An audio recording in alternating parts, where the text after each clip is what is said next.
kia ora. Tēnā pēr me tīmata pēnei tau te ihi, tau te wehi, kei whiria rā te pai o te riri, tūtonu aku mauri te pō i te ao. Ko rā kaumanga te pauwhakahere, ko Whangaruru te moana, ko Ngaronoa te maunga, ko Waitao te awa e rere ana ki Ngaronoa te whenua. Ko Ngātiwai te marae,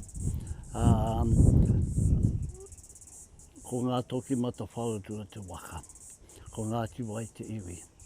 Nō reira, ko hau nei, ko te Ngaronoa Pita, nō reira tēnā koe, ara tēnā koutou, tēnā koutou. Yeah, my name is Te Ngaronoa Pita. They call me Ngaro for short, or the local people around here call me Pāpā Ngaro. And I come from a place called Ngaronoa, in the Bay of Islands, from a place called Whangaruru. When I got married, we were living in Whangaruru, and my wife and I shifted down here to Auckland, and we've been here ever since.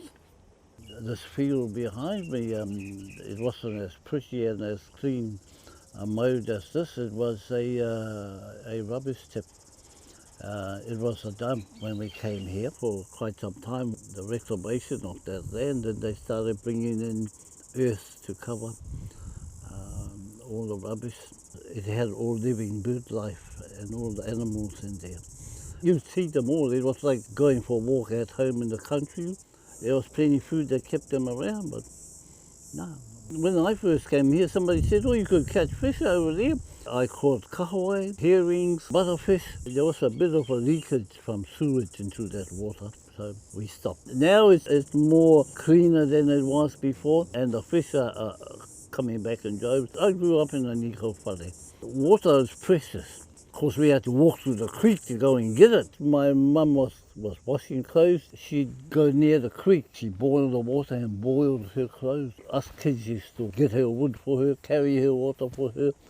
Used to line us all up, hop into the water to get our Saturday bath. And being the youngest, I was always the first. And then my brother Willie was the next one, then he'd be out, and my brother Morris and out, and then my brother Ray out, my sister Eileen, That was our livelihood, our source of living. We had the creek, we had the beach, and we had the bush.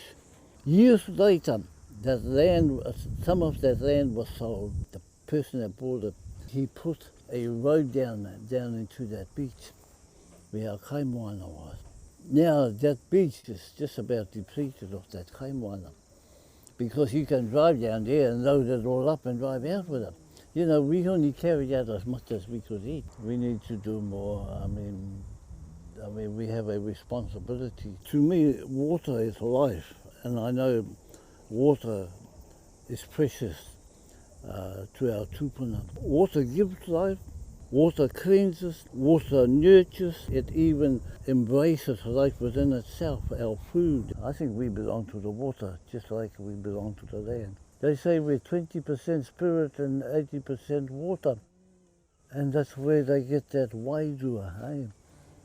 We are wairua, so you have the soul and you have the water.